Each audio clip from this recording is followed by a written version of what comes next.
Hello बच्चों, let's see the question. The question says it is a type of assertion and reason question. Okay, so assertion is mass of iron is slightly different from its element form, and the reason is iron is formed when some electrons are removed or added, so mass changes. तो बच्चों यहाँ पे आपको assertion पढ़ना है, reason पढ़ा आपने. अगर assertion सही है तो वो true होगा, उसका reason सही है तो वो भी true होगा. अगर assertion गलत है तो वो false होगा, और अगर assertion ठीक है बट उसका reason सही नहीं है तो वो false होगा. तो इस कंडीशन को देखते हुए आपको बच्चों यहाँ पर क्या लगाना है बेटा, आपको करेक्ट ऑप्शन चूज करना है. ठीक है, तो सबसे पहले हम बात करें बच्चों मास की. ठीक है, तो इस क्वेश्चन को सॉल्व करने के लिए बच्चों जो की कंसेप्ट होगा हमारा वो क्या होगा. तो यहाँ पे अगर हम बात करें मास की, तो what is mass? Mass is the amount of substance. Mass is the amount of substance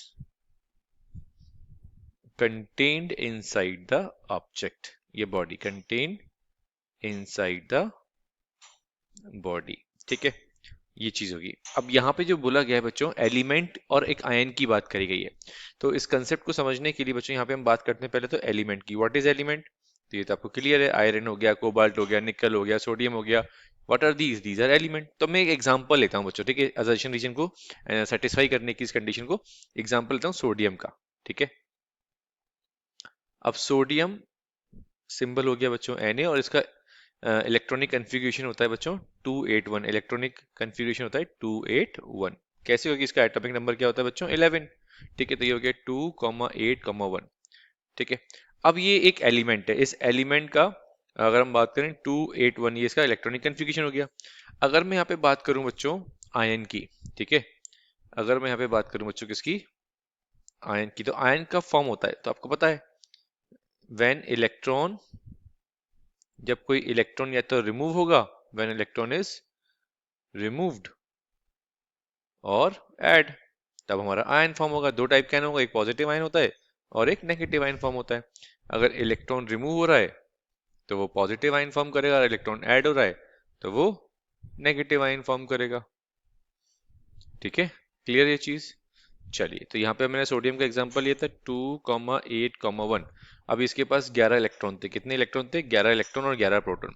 अब मैंने यहाँ से एक इलेक्ट्रॉन को निकाल दिया. अब इसकी इलेक्ट्रॉनिक कन्फिग्रेशन क्या होगी? 2,8. अब एक बात बताइए, यहाँ पे 11 इलेक्ट्रॉन का मास, एक इलेक्ट्रॉन का मास कितना होता है बच्चों?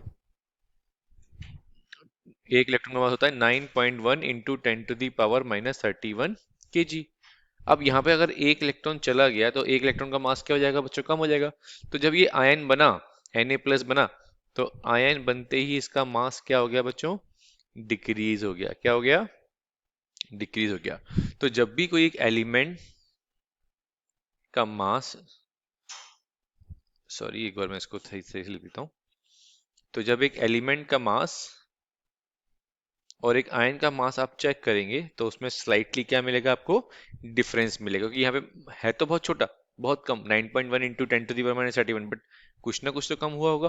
तो इसलिए दोनों स्टेटमेंट हमारी सही है. Mass of ion is slightly different from its element, क्योंकि कुछ ना कुछ इलेक्ट्रॉन निकले होंगे या कुछ इलेक्ट्रॉन ऐड हुए होंगे, तो इस वजह से जो आयन का मास है वो अलग होगा. आयन कब फॉर्म होता है? मैंने बताया आपको, when some electrons are removed और एडेड, सो मास चेंजेस. तो इस वजह से बच्चों हमारा फर्स्ट ऑप्शन क्या हो गया? करेक्ट हो गया. Second is incorrect. ये हमारा इनकरेक्ट है, ये भी इनकरेक्ट है और ये भी इनकरेक्ट है. सो इस क्वेश्चन की अगर हम बात करें बच्चों, तो करेक्ट ऑप्शन क्या हो जाएगा हमारा? So the correct option is a.